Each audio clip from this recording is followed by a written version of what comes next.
नमस्कार दर्शक बंधु मु सूर्य आपण मान से प्रिय कार्यक्रम सूर्य रात्रि आपन आउ एक नुआ अध्याय को स्वागत करू। हम संगर आज एमती जन अतिथि अछंती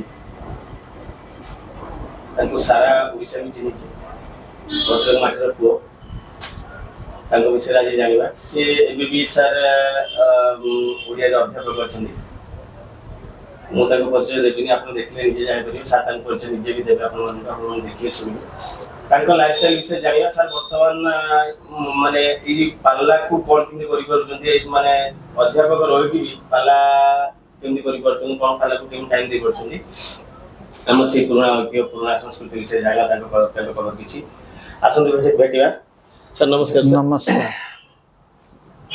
ଆଜିର ପ୍ରୋଗ୍ରାମକୁ ଆସିଥିବା ବହୁତ ବହୁତ ଧନ୍ୟବାଦ बहुत मूल्यवान समय देते बहुत बहुत धन्यवाद सर मो चैनल तरफ आपको धन्यवाद जनाऊँ सर सर पदे पदे दर्शक मान परिचय मो श्रीजुक्त निराकार जना गायक गौरव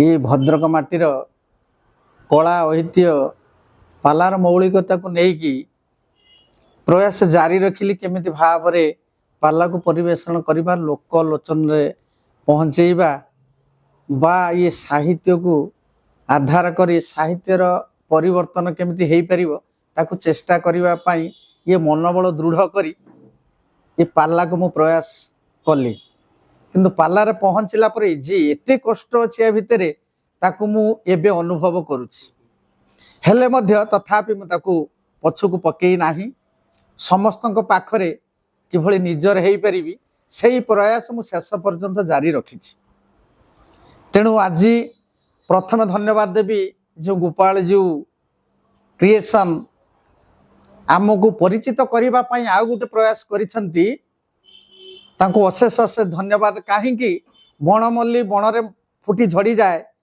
एभली बहुत पालाकार अछंती किंतु से माने लोकलोचन को आसी नाहंती एई भद्रक माटीर धामनगर ब्लॉक सेतबेले इंग्रेज मानक समय रे परिचित प्रथम थिला द्वितीय रे भंडारी पोखरी थिला एठी 7टी ब्लॉक भद्रक जिले में अच्छी हेले मध्य धामनगर मंडल गुटे आम सृष्टि करिछु जार मुख्य थिले मोर बड़ भाई से होचंती गायक उपेंद्र कुमार दास सर्ताही ता भितर अछंती अन्यान्य गायक बंधु मध्य अछंती आउ जने मोर सांग से नारायण चंद्र बारिक सी मते सहयोग करछंती मते संपादकर दायित्व देइछंती 2 वर्ष मात्र हला आउ गुटिए वर्ष मो हाथ में अच्छी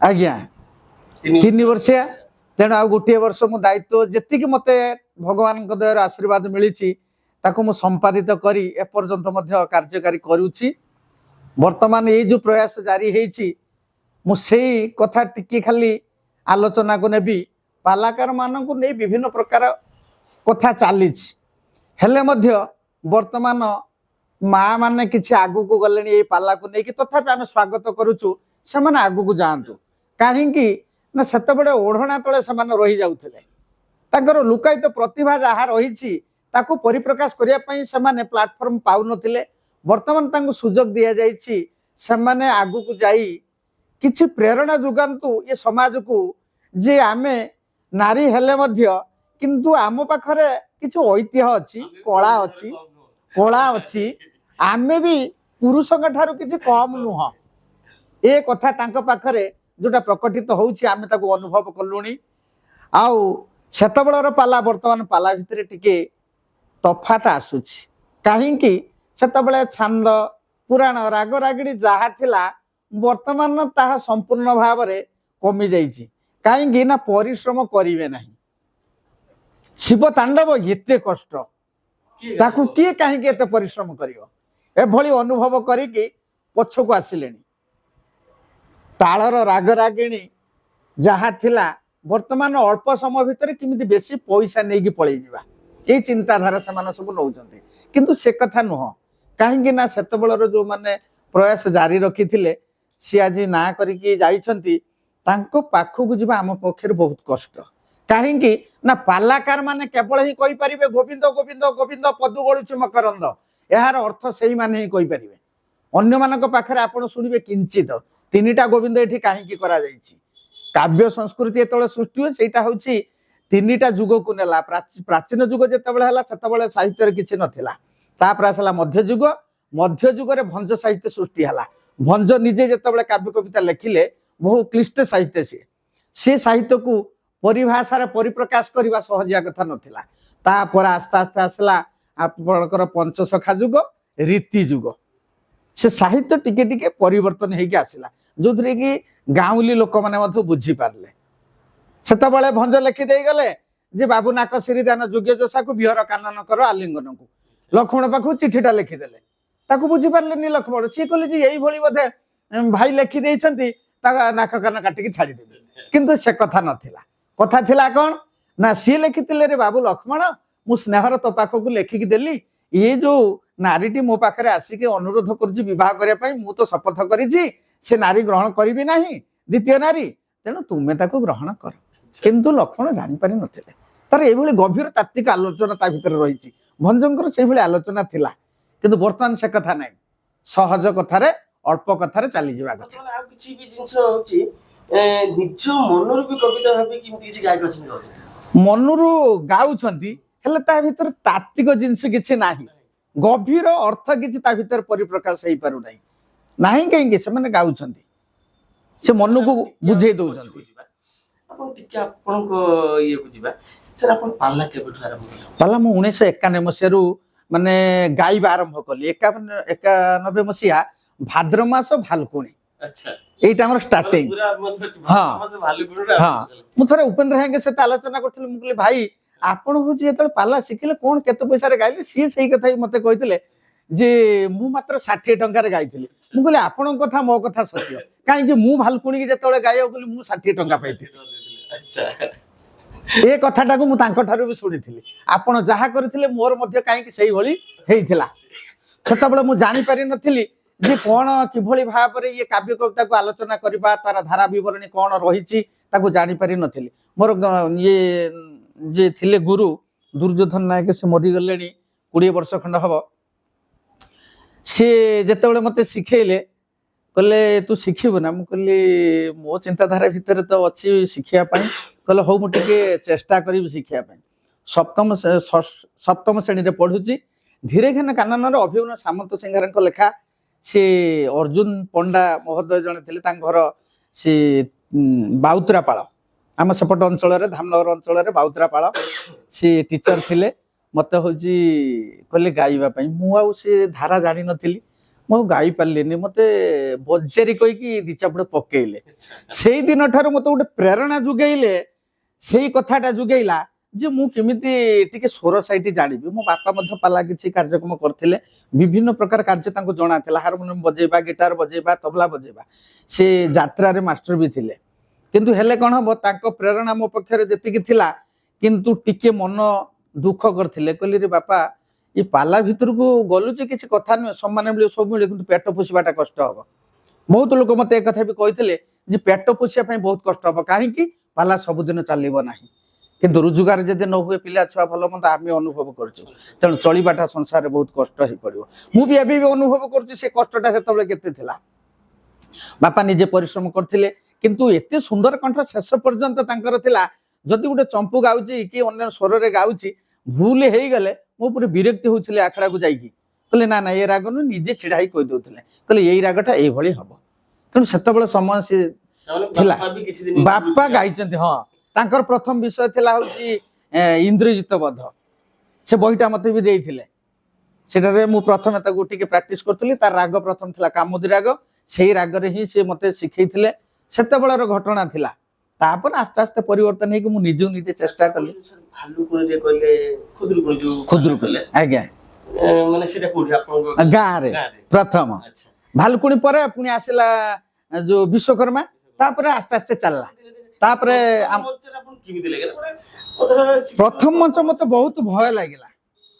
ପ୍ରଥମ ମଞ୍ଚ ଆମର ସେଠି ଜଣେ ଥିଲେ, ଯୋଗାଯୋଗ କଲେ ଆମ ସହିତ ଯେ କହିଲେ ଏଇଠି ଠାକୁରାଣୀ ଅଛନ୍ତି, ତୁମେ ଅଧଘଣ୍ଟେ ଖଣ୍ଡେ ଗାଅ। ସେଟା ହଉଛି ଗଣେଶ ଚତୁର୍ଥୀ। ଗଣେଶ ଚତୁର୍ଥୀରେ ଏତେ ବର୍ଷା ହେଲା ଯେ ଆଉ ଗାଇ ହେଲାନି। ଷଷ୍ଠୀ ଦିନ ସେଠୁ ଯୋଗାଯୋଗ କରିକି ପାଲା ଗାଇଲୁ। ଗାଇଲା ପରେ ନିର୍ଭୟରେ ମୁଁ ସେଠି ମାଆଙ୍କୁ ଡାକିକି ପେଣ୍ଡାଲ ଚଢିଲି।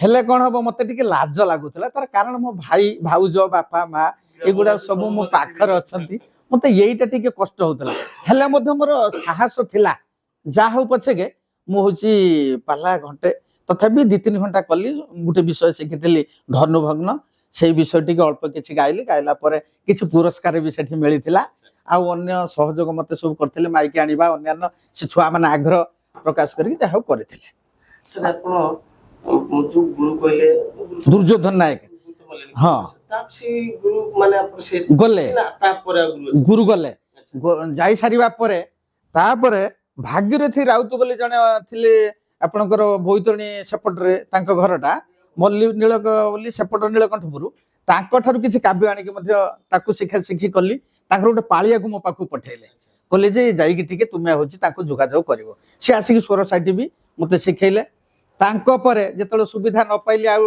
ଜାଣିବା ପାଇଁ ଭଣ୍ଡାରୀ ପୋଖରୀ ଚିନ୍ତାମଣି ନାୟକ ଯିଏ ତାଙ୍କୁ ମଧ୍ୟ ଡାକିଲି ସେ ରାମମୋହନ ଯୁଦ୍ଧ ଆଉ ଗୋଟେ କ'ଣ ବିଷୟ ଦିଟାକୁ ମତେ ଆସିକି ଶିଖେଇଲେ ହେଲା ପରେ ଆସ୍ତେ ଆସ୍ତେ ମୁଁ ନିଜକୁ ନିଜେ ଚେଷ୍ଟା କଲି କେମିତି ଶିଖିବା ପାଇଁ କୋଉଠି ଗୋଟେ ସ୍ୱର ଯଦି ବେତାଳ ହୁଏ ମୁଁ ପଚାରି ଦିଏ ଆଉ ଗାୟକ ସମ୍ମିଳନୀ ମାନଙ୍କୁ ମୁଁ ଯାଏ ଯାଇକି ତାଙ୍କ ଠାରୁ ମଧ୍ୟ କିଛି ସଂଗ୍ରହ କରେ ସେଠି ଏଇ ପଚାରି ଭାଇ ଆଉ ମତେ ଟିକେ ଏଇ ରାଗଟା ଟିକେ କହିଦିଅନ୍ତୁ ସେ ତଥାପି ଯାହା ହଉ ଖୁସି ହେଇକି କୁହନ୍ତି ଆଉ ଯଦି ବ୍ୟସ୍ତ ଥିବେ ଆଉ କୁହନ୍ତିନି କହେ ନାଇଁ ଠିକ କହିହବ ନାହିଁ এইভাবে তাপর পর্যায়ে 91 পরে পরে মোর যে আম সেপট অঞ্চলর মানে মুখ্য গায়ক কইলে বর্তমান সুদ্ধা আছেন তাকে টক্কর দেলা ভালিয়া নাই সে হচ্ছেন উপেন্দ্র দাস তাঙ্ক সহিত ভেট হেলা পরে তাঙ্ক প্রেরণাটা মো উপরে সবুলে রহিলা কৌনসি টিকিয়ে কথা হেলে বি মু তাঙ্কু পচারে আর যাহা দরকার সে মানে যোটা কি নির্ভীক ভাবে মতে দিয়ন্তি তাঙ্ক মন ভিতরে কিছু নাই এপর্যন্ত সুদ্ধা পথে শেষ পর্যন্ত ইয়া রহিব মোর এই জিনিসটা তাঙ্ক পাখে আছে ବହୁତ ସମ୍ପର୍କ ଭଲ ସମ୍ପର୍କ ତ ବହୁତ ଅଛି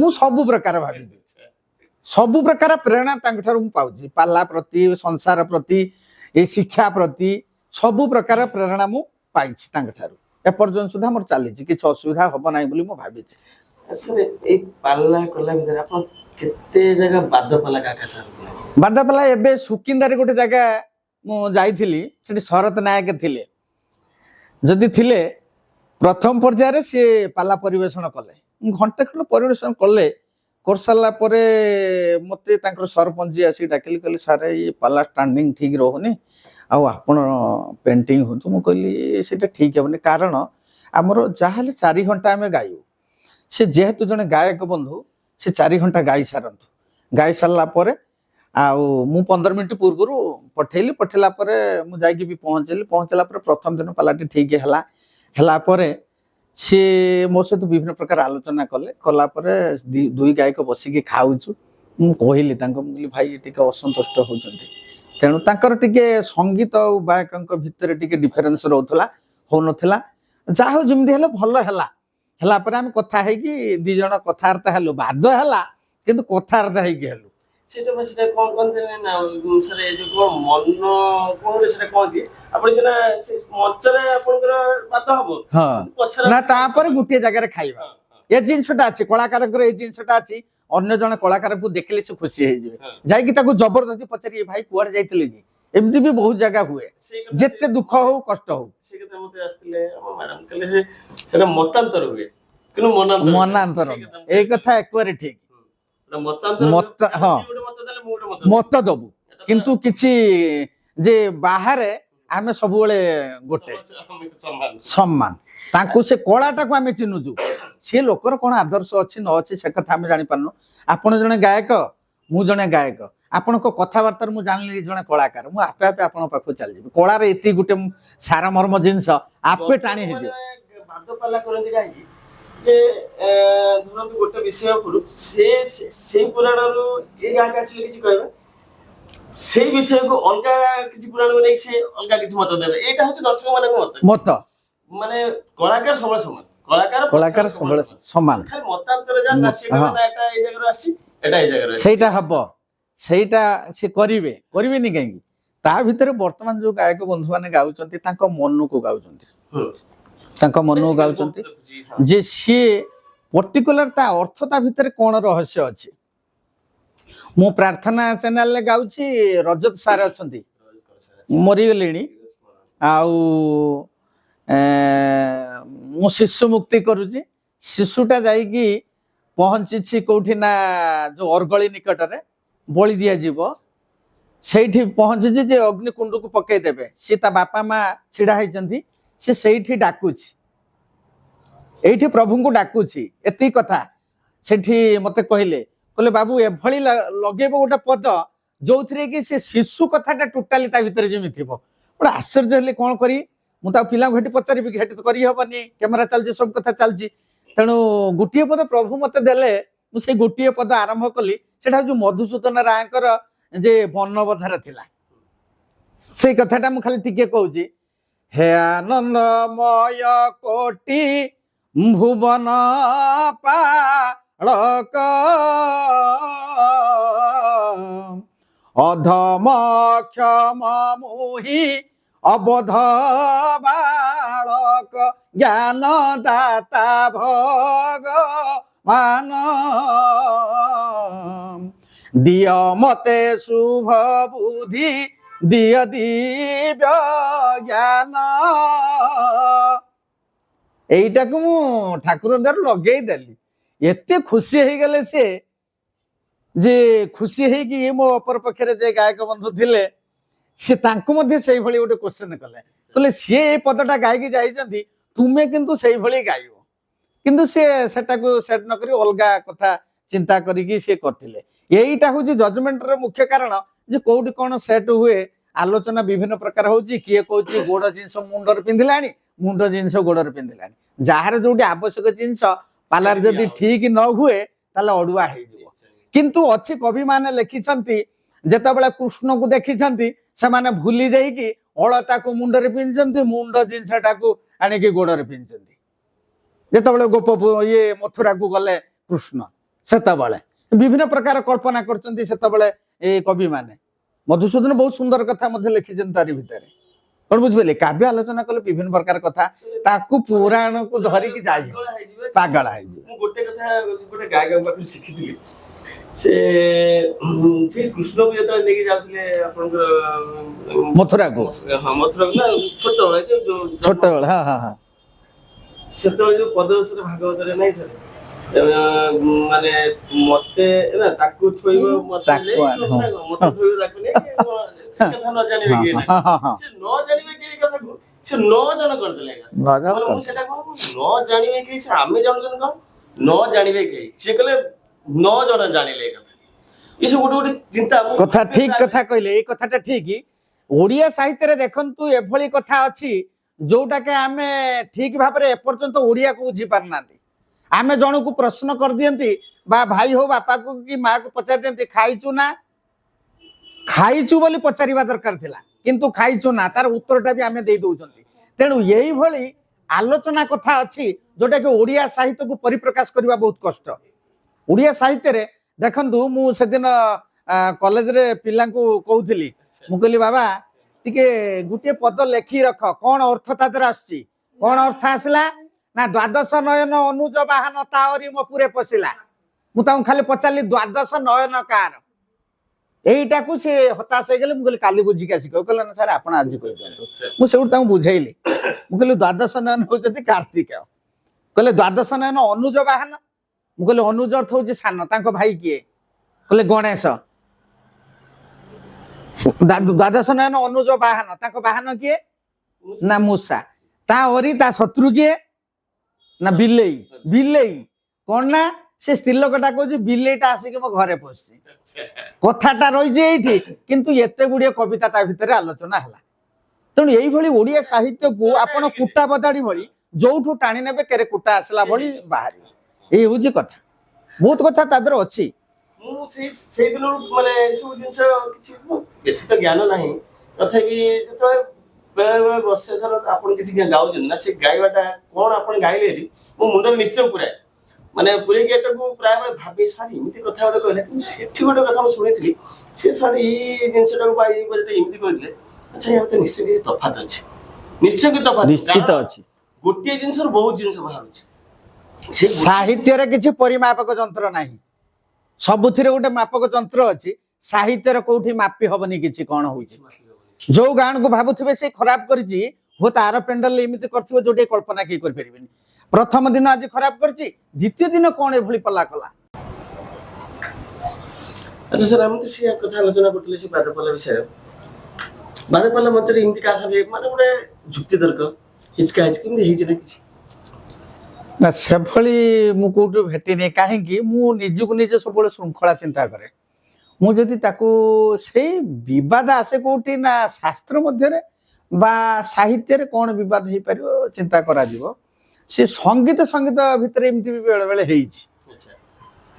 माने क्षीर आपण दसनी त तांका संगीत क्षीरोद मिश्र पाला म सागर कले नुआ गां केउझर रे तांको संगीत टिके स्ट्रांग थिले मोर टिके स्ट्रांग नथिले आउ से कहि दे कि आसिले मु गुटे विषय राम हनु बोली कली सेइथरे टिके से हनु कथा जेहेतु अछि से ताकरी भितरे पालिया टिके अलगा कथा कहिदेले कहले कोन गुटे सबुळे माकड़ माकड़ माकड़ कथा कहउछ कहला परे तांको ये पालिया टिके विरक्ति हेले हेइ सारला परे तथै से गां लोक थिले जाहु ताकू बुझा बुझी कर देले आउ मु भी से टी मोटर बॉयस कछि मु आसी सकाळे कथा आले मु कहले नन्ना जा हौ आ से पिला कोन कहि दिछि ना आपण काई सिंग मन भाउछन आपण फोन रे मो सार कथा होछन मु कथा होछि छाड़ दियंतु से कथा एमती भी हेइछि बहुत जगह कथा छळर विभिन्न प्रकार कथा खसी जाय नै खसी जीव से असंतुष्ट होती जदि साधारण कथाटे बादी पाला रे गोटे कोटी कथा पड़ला ताले से कहे जे मते कहला पालिया माने आउटी रंग कर देबे ए ताकू कहले ना कोन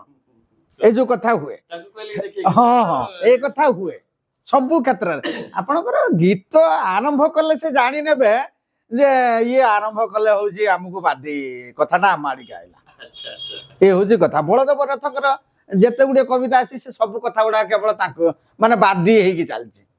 अच्छा गोटे पद आरंभ कले से सब पळै जो तांको पाखकु बांका दशंकर सेमति रहिछि बहुत बहुत कथा ता भितर रहिछि एई पाला जीवन को नेकी मु बहुत हतोत्साह हेली काहेकि ना 1991 रे पाला शिखिली हाई स्कूल शिखुथली शिखिला पर बापा विरक्ति ले कहले किछि आवश्यक नै वर्तमान पाठ सरीला सरला पर से मैट्रिक पास करियली 91 रे कहले पाला स्टार्ट कर 2 मास आखड़ा करछि कला पर स्टार्ट करली से गुरु जे थिले से भी थिले निजे बसले चेयर पकेकी कहले मु बसिम तू गाइबू सब जाहो बहु लोक हेइथिले जा जिमति करी गुटे दिन हला हे साला पर चारियाडे तळे प्रचार हे गेला तापरे आज एठी काली सेठी एई भळाई के चलीला मु हेतळे +2 आरंभ कली +2 रे टिके ओडुआ रकमर हला पाठ पढिया ओडुआ हे गेला सेठी 4 मास खण बंद कर देली कर दे साला पर हो ठीक अछि +2 गला बीए कली बीए कर साला पर 97 मसिया रे मु हाई स्कूल ले रहिली मो गां पाखरे सेठी गुटे गां थिला हाई स्कूल ले सेठी रहिली 5 वर्ष रहिला परे से सेठी मोर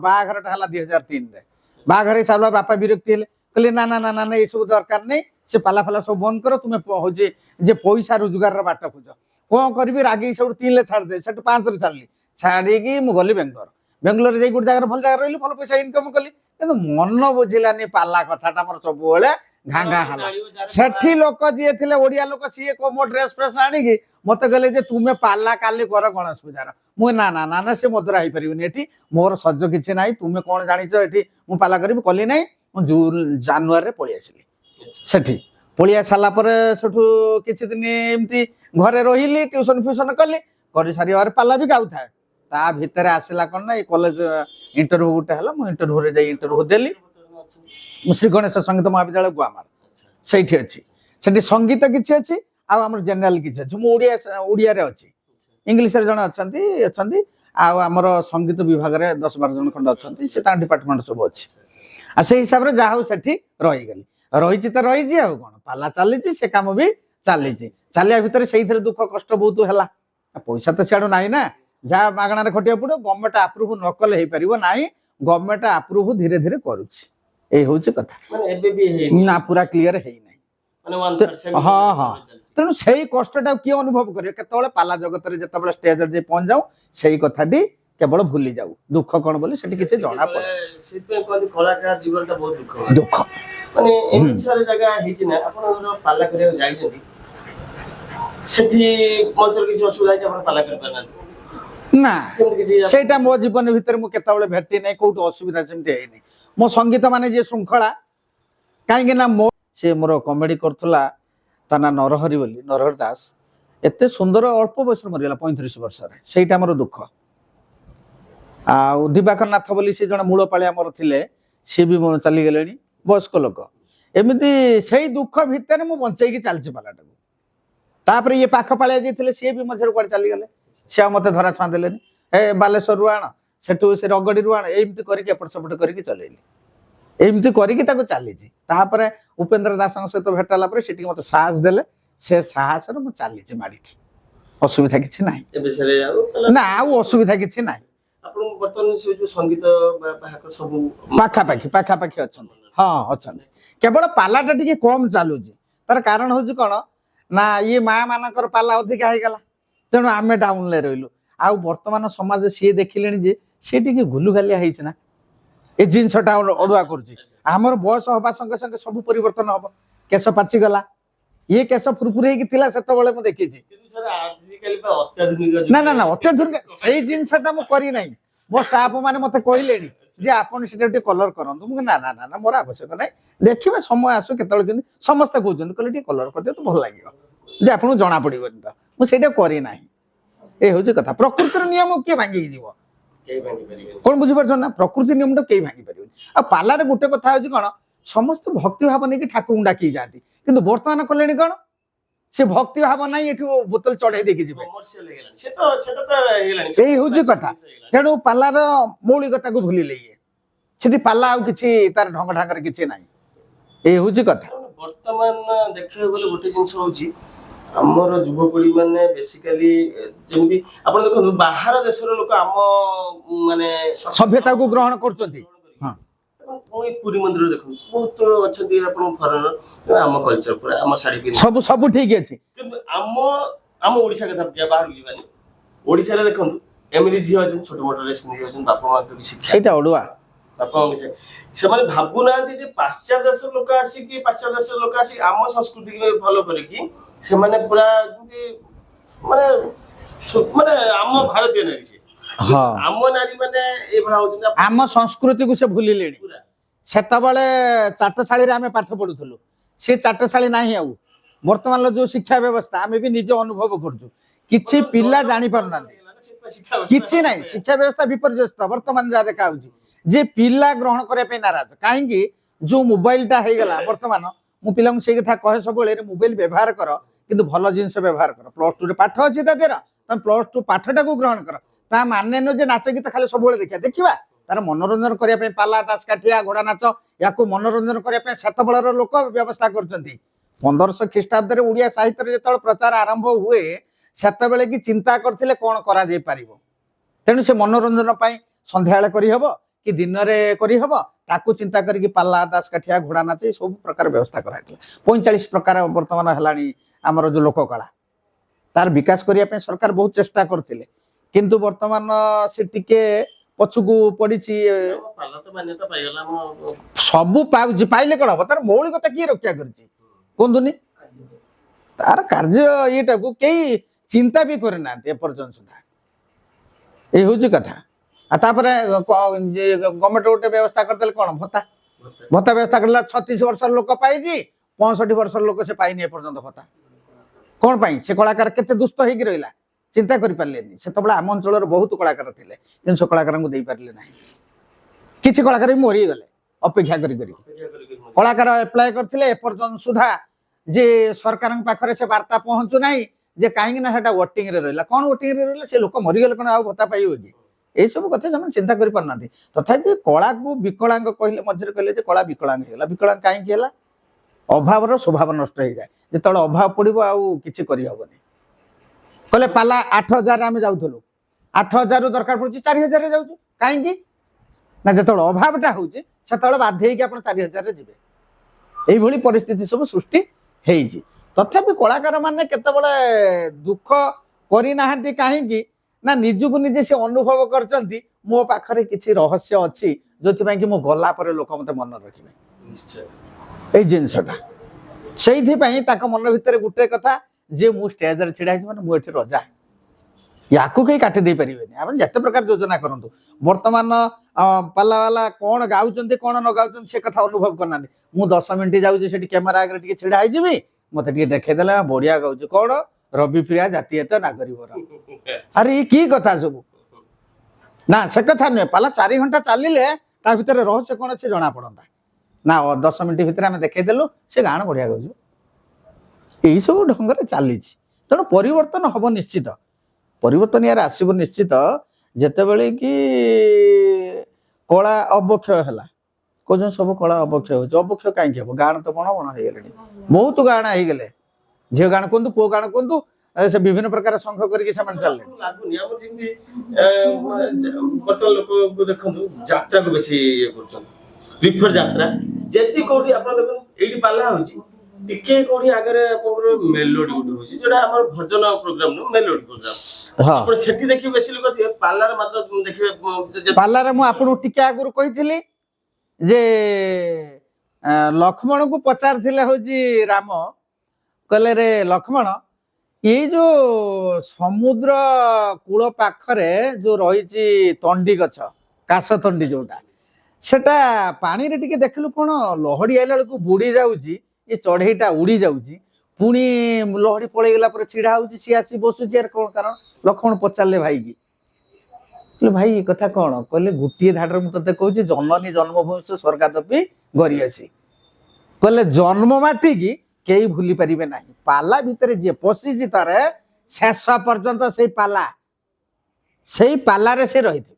ମହେଶ୍ୱର ସାରଙ୍କ ଦେହ ଅସୁସ୍ଥ ଅଛି, ଆମେ ଯାଇ ଦେଖିବା ପାଇଁ ଯାଇଥିଲୁ। ଉପେନ୍ଦ୍ର ଭାଇ ଯାଇଥିଲେ ମୋ ସାଙ୍ଗରେ, ଆମ ନାରାୟଣ ବାବୁ ଯିଏ ଅଛନ୍ତି ସେ ମୋର ସାଙ୍ଗ, ତାଙ୍କ ବାପାଙ୍କୁ ଦେଖିବାକୁ ଯାଇଥିଲୁ। ମୁଁ ଜୁଆର ହେଲି, ଯାଇକି ଚିହ୍ନି ପାରିଲେନି। ମୁଁ କହିଲି, ମୋ ନାଁ କହିଲି, ସବୁ ପରିଚୟ ଦେଲା ପରେ ବି ଟିକେ ଅନ୍ୟମନସ୍କ ହେଲେ। କିନ୍ତୁ ସେ ନରମଧ୍ୟ ଯଜ୍ଞରେ କିଛି ଯେ ସଙ୍ଗୀତ ସେ ଗାଇଲେ, ସେଠି ବସିଛନ୍ତି, ଯେତେବେଳେ ମନକୁ ଆସୁଛି ସେ ପାଲା କଥା ବି କିଛି ଗାଇ ଦଉଛନ୍ତି। କଣ ବୁଝିପାରୁଛ ନା? ସେ ଜିନିଷ ସଙ୍ଗୀତକୁ କେହି ଭୁଲି ପାରିବେ ନାହିଁ। ଚିହ୍ନୁଛନ୍ତି ନା, ଏତେ ଭଲ ଭାବରେ ଚିହ୍ନି ପାରୁନାହାନ୍ତି। ମୋର ସାରେ ଗୁରୁ ସେ ଥିଲେ, ତ ମୁଁ ପ୍ରଥମ ଦ୍ୱିତୀୟରେ ତାଙ୍କ ପାଖରେ ପଢିକି ଆସିଛି। ସେ ଦୁଃଖ ବି ଲାଗୁଛି, ମୁଁ ତ ଶୁଣିନଥିଲି, ଆପଣ ଶୁଣିଲି ସେ ଅସୁସ୍ଥ ଅଛନ୍ତି। ନା, ଅସୁସ୍ଥ 5-6 ବର୍ଷ ହେଲାଣି। ମୁଁ ଯାଏ ପ୍ରାୟ ସମୟ ତାଙ୍କୁ ଦେଖା କରିଛି। ସୁନ୍ଦର ବ୍ୟବହାର, ସବୁ ଠିକ ଠାକ। ପ୍ରଭୁଙ୍କର ଇଚ୍ଛା, ଯାହା ପାରାଲିସିସ୍ ହେଇଗଲେ, ଅଡୁଆ ହେଇଗଲା, ଏଇ ଜିନିଷଟା କଣ ପାଇଁ ହେଲେ, ସେଠୁ ପ୍ରଭୁଙ୍କର ତାଙ୍କର ଯାହା ଇଏ ଥିବ। ସାର୍ ଶେଷରେ ପଦେ କଥା କୁହନ୍ତୁ, ଯାହା କହିବେ ସ୍ୱଳ୍ପ ସମୟ ଭିତରେ। ଏକବାରି କମ ଗୋଷ୍ଠୀଙ୍କ ପାଇଁ ଯାହା କହିବ, ଯୁବ ଗୋଷ୍ଠୀ କାହିଁକି ମାନେ ଏମିତି ଆଧ୍ୟାତ୍ମିକ ଚେତନାବାଦୀ ହଉନାହାନ୍ତି, କାହିଁକି ଏମିତି କମର୍ସିଆଲ ହଉଛନ୍ତି, ଯୋଉଟାକି ଯାତ୍ରାକୁ ଫଲୋ କରୁଛନ୍ତି, ମେଲୋଡିୟସ୍ ହଉଛନ୍ତି, ସେ ଅଲଗା। ଦେଖନ୍ତୁ ଆପଣ ସୋସିଆଲ ମିଡିଆରେ ଯୁବ ଗୋଷ୍ଠୀ ମାନେ, ମୁଁ ଏଇ ପାଲା କଥା କହୁଛି, ଆମର ଯେତେବେଳେ ଚ୍ୟାନେଲଟା ଖୋଲା ହେଲା, ଭାଇ ତମେ ଏଇ ପାଲା ଫାଲା କାହିଁକି କରୁଛ, ଅଲଗା କିଛି କରୁନା। ମୁଁ ଅଲଗା କଣ, ମତେ ଦେଖାଉନି ଅଲଗା କରିବାକୁ, ଅଲଗା କଣ କରିବି ନା, ବହୁତ ଜିନିଷ ଅଛି। ମତେ ଅଲଗା କିଛି ଆସେନି। ମତେ ମୁଁ ଯୋଉଠି ବସିବି, ମାନେ ମତେ ଟିକେ କୋଉଠି କାହା ସାଙ୍ଗରେ ବସିଥିବି, ସେଠି ଆଲୋଚନା ଚାଲିଥିବ ଭଗବାନଙ୍କ ବିଷୟରେ ବା ପୁରାଣ ବିଷୟରେ, କିଛି ନା କିଛି ମୋର ଅଲଗା ଆଲୋଚନା। ସେଇଠୁ ମତେ ଦେଖାହେଲା ମତେ ପାଲା ଭଲ, ମୁଁ ଭଲ ତ ମୋ ପାଲା ଭଲ, ମତେ ସବୁଠୁ ଭଲ ଲାଗେ ସେଇ ଜିନିଷ। ମୁଁ ସେଇଥିରେ ମନ ଦେଇଛି। କିନ୍ତୁ ସେମାନେ ଆପଣ ଚ୍ୟାନେଲ କିଏ ଦେଖିବ, ମୁଁ ନ ଦେଖନ୍ତୁ, ଆଜି ନ ଦେଖିଛନ୍ତି କାଲି ଦେଖିବେ, କାଲି ନ ଦେଖିଛନ୍ତି ମୁଁ ମଲା ପରେ ମୋ ମାନେ ମୋ ପୁଅ ବି ଯଦି ଥିବ ଚ୍ୟାନେଲ ଚଲାଉଥିବ, ସେତେବେଳେ ଲୋକ ଦେଖିବେ। ଆଉ କିଛି ଦିନ ପରେ ମତେ ଏବେ କିଛି ଲୋକ ମତେ କହିଲେ, ଆପଣ ଦେଖନ୍ତୁ କିଛି ଦିନ ଯାଉ, 5-10 ବର୍ଷ ଯାଉ, ପାଲାକୁ ପୁଣି ସମସ୍ତେ କିନ୍ତୁ କଣ ସାର୍ ଆପଣ ସେ ଯୁବ ଗୋଷ୍ଠୀ ଇଏ ଆଦୃତ କାହିଁକି ତାଙ୍କ ପାଖରେ ହେଇପାରୁନି? ଗୋଟେ କଥା ହଉଛି ସାମାଜିକ ସଂସ୍କାର। କଣ ସାମାଜିକ ସଂସ୍କାର? ପରିବାର ଭିତରେ ସେମାନେ ରହୁଛନ୍ତି, ପରିବାରର ଆଦର୍ଶକୁ ସେ ଚିନ୍ତା କରିବା ଦରକାର। ବାପା କଣ କରିଛନ୍ତି, ତାଙ୍କ ଆଦର୍ଶକୁ ଯଦି ଅନୁପ୍ରାଣିତ ହେବେ, ବାପାଙ୍କ କଥା କି ମାଙ୍କ କଥା ଚିନ୍ତା କଲେ, ମୋ ମା କେତେ କଷ୍ଟ କରିକି ମତେ ଚାଉଳ ମୁଠାଣି ଖାଇବାକୁ ଦେଇକି କରିଛି, ବା ମତେ ଏଇଭଳି ଡ୍ରେସ୍ ପିନ୍ଧେଇ ଦେଇକି, ଟାଇ ବାନ୍ଧି ଦେଇକି ସ୍କୁଲକୁ ଛାଡ଼ି ଦେଇଛି। ତେଣୁ ସେ ଜିନିଷଟାକୁ ସେ ଚିନ୍ତା କରିବା ଦରକାର। ଆଧ୍ୟାତ୍ମିକ ଚେତନା ପାଇଁ ପ୍ରଭୁଙ୍କର ଗୁଣ ଜ୍ଞାନ କିଛି ଦରକାର। ଘରେ ପ୍ରାର୍ଥନାଟେ ହଉ, ସନ୍ଧ୍ୟା ବେଳେ ଶଙ୍ଖଟେ ବଜେଇ ଦେଇକି ଯେ ଦୀପଂ ଜ୍ୟୋତି ପରମ ବ୍ରହ୍ମ, ଦୀପଂ ଜ୍ୟୋତି ଜନାର୍ଦ୍ଦନ, ଏଇ ଯୋଉ ଜିନିଷଟାକୁ ଆରମ୍ଭ କଲେ, ତାଙ୍କ ଭିତରେ ସେଇଟା ମାନେ ଗୋଟେ ଉଦ୍ରେକ ହନ୍ତା ଯେ ମୋ ମା ବାପା ଯେତେବେଳେ ଟିକେ ହଉଛି ସନ୍ଧ୍ୟା କରୁଛନ୍ତି, ମୁଁ କିଛି ନହେଲେ ଟିକେ ଶୁଣିବି ପଛରେ ବସିକି। ସେଇଟାକୁ ଯଦି ଶୁଣନ୍ତେ, ସେ ଜାଣିପାରନ୍ତେ କର୍ପୂର ଗୌରଂ କରୁଣା ଅବତାର, ଏଟା କଥା ଯଦି ଆସିବ, ତାହେଲେ ସେ ଶୁଣିବେ ନା ଶୁଣିବେନି? ତେଣୁ ସେଇ ଚିନ୍ତାଧାରା ଭିତରେ ସେ ଉଦ୍ବୁଦ୍ଧ ହେଇଯାଆନ୍ତେ ଯେ ମୋ ମା ଏ କଥା ଇଏ କରୁଥିଲା, ତାର ବୋହୁଟା ଆସିଲେ ସେ ସେଇ କଥା କରିବ, ମୋ ମା ଯେ ଶାଶୁଟା କରୁଛି ସେ ବୋହୁ ଆପେ କରିବ, ତାପରେ ପୁଅଟା ଆପେ କରିବ। ଆଉ ଆଗରୁ ଥିଲା କଣ ନା, ଚାଟଶାଳୀରେ ବିଭିନ୍ନ ପ୍ରକାର ପାଠ ପଢା ଯାଉଥିଲା। ବର୍ତ୍ତମାନ କଲେଜରେ ସେ କଥା ନାହିଁ। କଲେଜରେ ମୁଁ ପାଠ ପଢଉଛି, କିନ୍ତୁ ଯଦି ମଜା କଥା କହିଲେ ତ ଛୁଆ ବହୁତ ଖୁସି ହେବେ, ଭାରି ବଢିଆ କଥା। କିନ୍ତୁ ଯଦି ଆଧ୍ୟାତ୍ମିକ ମୁଁ ସେଦିନ କହିଲି ମର୍ତ୍ତ୍ୟମଣ୍ଡଳେ ଦେହ ବହି ଦେବତା ହଇଲେ ମରଇ। କଣ ମର୍ତ୍ତ୍ୟମଣ୍ଡଳେ ଦେହ ବହି ଦେବତା ହଇଲେ ମରଇ? ଜଗନ୍ନାଥ ଦାସ ଲେଖିଛନ୍ତି ପଞ୍ଚସଖା ଯୁଗର କବି। ଆଉ କଣ ତୁମେ ଏଥିର କିଛି ଜାଣିପାରୁଛ ନା? କହିଲେ ନା ସାର୍ ଆମେ ଖାଲି ଏତିକି ଅନୁଭବ କରୁଛୁ ଯିଏ ଜନ୍ମଭବ ସେ ମରିଯିବ। ଏ କଥା କହିଲେ ମୁଁ ନା ୟା ଅର୍ଥ ଏଇଆ ନୁହଁ, ତା ଭିତରର ରହସ୍ୟ ଅଛି, ମୁଁ ତୁମକୁ ଦିନେ କହିବି ହେଲା। ଏମିତି ବହୁତ ଭାଗବତର କଥା ଅଛି। ଆଉ ଗୋଟେ କହିଲେ ଅମୃତ ବିନୟ ବଚନ କହିତ ଶିବ ଜନ୍ମନ, କଣ ୟାର ଯଥାର୍ଥତା ଅଛି? ତେଣୁ ତା ଭିତରେ ପଶିଲେ ତୁମେ ଜାଣିପାରିବ। ଯିଏ ଜାଣିବା କଥା ସିଏ ଟାଣିନବ ସାଙ୍ଗେ ସାଙ୍ଗେ, ସାର୍ ୟାର ଅର୍ଥ ଏଇଆ ଅଛି। ଆଗ୍ରହ ଦରକାର। ତେଣୁ ଆଗ୍ରହଟାକୁ କାଟି ଦେଇଛି ବର୍ତ୍ତମାନ ମୋବାଇଲ। ଆଜିକାଲି ମା ମାନେ ତ କଣ କଲେ ଛୁଆଙ୍କୁ ଶିଖେଇବେ କଣ ମୋବାଇଲ ଧରି ବସିଲେ, ମୋବାଇଲ ଧରି ଏଇ ହଉଛି କଥା। ହଁ, ତେଣୁ ସେଇଟା ଦିନେ ଆସିବ ଯନ୍ତ୍ର ଖରାପ ହେଇଯିବ, ଟୋଟାଲି କିଛି ନଥିବ। ସମୟ ଆସିବ ଦିନେ ସେଇଭଳି ଘଟଣା ଘଟିବ ଯୋଉଥିପାଇଁ କି କିଛି ନଥିବ, ସେଇ ପୁରୁଣା ଚାଟଶାଳୀରେ ପୁଣି ପାଠ ପଢା ଆରମ୍ଭ ହବ। ସେଇଦିନ 22 ପାହାଚ ଖେଳିବ ମିନ ଯୋଉ କଥା ଅଛି, ସେଇଟା ସମୟ ଆସୁଛି, ଆସିଲେ ଜଣା ପଡିବ। ତେଣୁ ଏବେ ଯଦି ସତର୍କ ହେଇଯିବା ତାହେଲେ ଆଗକୁ ଆମକୁ କିଛି ବିପଦ ନାହିଁ। ଆଉ ଗୋଟେ କଥା ମୁଁ ସବୁବେଳେ ଯେତେ ପାଲାରେ ଯୋଉଠି ଗାଇଛି ମୁଁ ଶେଷ ପଦଟା ଛିଡେଇ ଦିଏ ଗୋଟିଏ କଥା, କଣ? ପିତା ମାତା ଠାରୁ ବଡ ଦେବତା କେ ସ୍ୱର୍ଗ ରାଇଜେ ନାହିଁ, ସ୍ୱର୍ଗ ରାଇଜେ ନାହିଁ। ତାଙ୍କରି ଆଶିଷ ସହାୟକା ସିନା ବିପଦୁ ତରିବା ପାଇଁ, ବିପଦୁ ତରିବା ପାଇଁ। ଗୋଟିଏ କଥା ମୁଁ ସବୁଆଡେ କହେ, ଆପଣ ଯାଇଛନ୍ତି ମନ୍ଦିରକୁ ଯାଇଛନ୍ତି, ଇଏ ଶିବ ଯୋଉଦିନ ହାତ ବଢେଇ ଖାଇଦବ ସେଦିନ ଆପଣ କେହି ଏଠି ରହିବେନି, ତ କିଛି ଦେଇପାରିବେନି ତାଙ୍କୁ, ଖାଇବାକୁ ସେଦିନ ଦେଇପାରିବେନି। ମଝିରେ କହିଲେ ଯେ ଇଏ ଷଣ୍ଢ କ୍ଷୀର ପିଉଛି, କ୍ଷୀର ରେଟ୍ 100 ଟଙ୍କା ହେଇଗଲା, କଣ କ୍ଷୀର ପିଇଥିଲା ସେଦିନ? ଆପଣ ଏ ଚମତ୍କାରୀ ଜିନିଷ କିଛି ନାହିଁ ଏଠି। ତେଣୁ ଆବଶ୍ୟକ ନାହିଁ ସେ ଜିନିଷ। କେବଳ ଗୋଟିଏ ଜିନିଷ ହଉଛି ବାପା ମାଙ୍କ ଆଶୀର୍ବାଦ। ମୁଁ ସେଇ ଜିନିଷଟାକୁ ଲକ୍ଷ୍ୟ କରୁଛି, ମୋ ବାପା ମାଙ୍କର ଆଶୀର୍ବାଦ ଏତେ ଅଛି ମୋ ଉପରେ, ମୁଁ କୋଉଠି ଏତେ ଅସୁବିଧାରେ ପଡିନି, ଯଦି ତାଙ୍କୁ ଟିକେ ସ୍ମରଣ କରିଦେଇଛି ସେଠି ମୁଁ କାମ ଠିକ ଠାକ କରିକି ଆସିଛି। ମୁଁ ସେଇ ଶିକ୍ଷା ଲାଇନରେ ରହିଗଲି। ଆପଣଙ୍କର ସେଠି 5 ବର୍ଷ ହାଇସ୍କୁଲରେ ଖଟିଲି, ତାପରେ ଏଠି 20 ବର୍ଷ ହେଇଗଲା ଏଇ କଲେଜରେ ଖଟୁଛି। ଏପର୍ଯ୍ୟନ୍ତ ମୁଁ ନିସ୍ତାର ପାଇ ନାହିଁ କିଛି। ତେଣୁ ପ୍ରଭୁଙ୍କର ଇଚ୍ଛା ଯେତେ ପର୍ଯ୍ୟନ୍ତ ଯାହା ଖଟେଇବି, ଆଉ ଏଇ ହଉଛି କଥା। ଧନ୍ୟବାଦ ସାର୍, ଆପଣଙ୍କୁ ମୂଲ୍ୟ ସମୟ ଦେଇଥିବାର। ନା ଠିକ ଅଛି, ଏ ତ ଭଲ କଥା ହେଲା, କିଛି ଅସୁବିଧା ନାହିଁ। ଆମେ କିଭଳି ଭାବରେ ବଞ୍ଚୁଛୁ, ଆମର ପରିପାଟି କଣ ଥିଲା, ସାମାଜିକ ଶୃଙ୍ଖଳା କଣ ରହିଛି, ସବୁ ଗୁଡାକ ୟାରି ଭିତରେ ପର୍ଯ୍ୟବେସିତ। ତେଣୁ ତାକୁ ଲୋକଲୋଚନକୁ ନେଲେ ତା ପର ପର୍ଯ୍ୟାୟରେ ଯେ ପରିବର୍ତ୍ତନ କିଛି ହେଇପାରିବ। ଆମେ ସମସ୍ତଙ୍କୁ ଅନୁରୋଧ କରୁଛୁ, ପାଲା 5 ମିନିଟ୍ ହଉ ପଛେ ଶୁଣନ୍ତୁ, କାହିଁକି? ତାରି ଭିତରେ ଭାଗବତ ଅଛି, ପୁରାଣ ଅଛି, ମହାଭାରତ ଅଛି, ସବୁ ପ୍ରକାର ଶିକ୍ଷା ତା ଭିତରେ ଅଛି, ସବୁ ପ୍ରକାର ଶିକ୍ଷା। ବାପା ଭାଇ ମା ଭଉଣୀ ସମସ୍ତେ ବସିକି ତାକୁ ଦେଖିପାରିବେ। ଅଲଗା ସିରିଏଲ ମୁଁ ନିଜେ ଦେଖୁଛି, ମତେ ଯେତେବେଳେ ଖରାପ ଲାଗୁଛି ମୁଁ ବାଧ୍ୟକି ଯେ ରିମୋଟ ଟିପି ଦଉଛି, ବନ୍ଦ କରିଦିଅ, ଛୁଆ ଦେଖୁଛନ୍ତି ଏଠି। ଫିଲ୍ମଟେ ହେଲେ ମୁଁ ବାଧ୍ୟକି ବନ୍ଦ କରିକି ଆଉ ଗୋଟେ ସେଣ୍ଟର ଲଗାଉଛି, ମୁଁ ଦେଖୁଥିବା ସମୟରେ। କଣ ବୁଝିପାରୁଛନ୍ତି ନା? ଏତେ ଅଶ୍ଳୀଳ ଆସୁଛି ବର୍ତ୍ତମାନ। ତେଣୁ ଆଉ ବାପା ଭାଇ ମା ଏସବୁ ବସିକି ଦେଖିପାରିବେନି। ତେଣୁ ଗୋଟେ କଥା ମୋର ଏତିକି ଏ ଚ୍ୟାନେଲ ମାଧ୍ୟମରେ ସମସ୍ତଙ୍କୁ କହୁଛି ଯେ ପାଲାକୁ 5 ମିନିଟ୍ 10 ମିନିଟ୍ ହଉ ପଛକେ ଯୋଉ ତଥ୍ୟ ଅଛି ତାକୁ ଶୁଣିଲେ ନିଶ୍ଚିତ ଭାବରେ ଇଏ କର୍ଣ୍ଣ ପବିତ୍ର ହବ, ତା ସଙ୍ଗେ ସଙ୍ଗେ ଆମର ଉନ୍ନତି କିଛି ନିଶ୍ଚିତ ହବ। ନିଶ୍ଚୟ ସାର୍, ଏଇଟା ଆମର ହଉଛି ଶେଷ କଥା। ଧନ୍ୟବାଦ ସାର୍, ଆମକୁ ବହୁମୂଲ୍ୟ ଟାଇମ୍ ଦେଇଥିବାରୁ। ଆଜ୍ଞା ଆଜ୍ଞା ଧନ୍ୟବାଦ ଦର୍ଶକ ବନ୍ଧୁ। ଆଜି ଆମ ପାଖରେ ଥିଲେ ଗାୟକ ଗୌରବ ନିରାକାର ଜେନା, ଓଡ଼ିଆ ଅଧ୍ୟାପକ ବି ଅଛନ୍ତି। ଆଜି ତାଙ୍କ ମୁହଁରୁ ଶୁଣିଲେ ଓଡ଼ିଆ ସାହିତ୍ୟ, ଓଡ଼ିଆ ସଂସ୍କୃତି କେମିତି କ'ଣ ବଞ୍ଚେଇ ରଖିବା, ଯୁବଗୋଷ୍ଠୀ ବି ସେମାନେ ସାର୍ ଆମର କିଛି ବି ଅନୁଚିନ୍ତା ଦେଲେ। ଆପଣମାନେ ସେଇ ଆଧ୍ୟାତ୍ମିକ ମାର୍ଗ ହୁଅନ୍ତୁ, ଦେଖନ୍ତୁ ଆମ ପାଲା, ଆମ କଳା, ଆମ ଐତିହ୍ୟ ବଞ୍ଚେଇ ରଖନ୍ତୁ। ଆମ ପାଲାକୁ ବହୁତ ବହୁତ ଭଲ ପାଇବା ଦିଅନ୍ତୁ। ପାଲା ଆପଣମାନେ ଦେଖିଲେ ଆମ କଳା ବଞ୍ଚିବ, ଆମ ଗାୟକମାନେ ବଞ୍ଚିବେ, ଆମ ପୂର୍ବ ପିଢ଼ି ବା ଆମ ପର ପିଢ଼ି, ପୂର୍ବ ପିଢ଼ି ବି ମାନେ ସେମାନେ ଆମ ପାଖରେ ଅମର ହେଇକି ରହିବେ। ଧନ୍ୟବାଦ। ୟା ପରେ ଆଉ ଗୋଟେ ଏପିସୋଡ ଦେଖା ହବ, ଆଉ ଜଣେ ନୂଆ ଅତିଥି, ଆଉ ଜଣେ ନୂଆ ମୁହଁ, ଆଉ ଜଣେ ସେଭଳି ଭଲ କଳାକାର ସାଙ୍ଗରେ। ସେତେ ପର୍ଯ୍ୟନ୍ତ ଜୟ ଜଗନ୍ନାଥ, ଜୟ ଜଗନ୍ନାଥ, ଜୟ।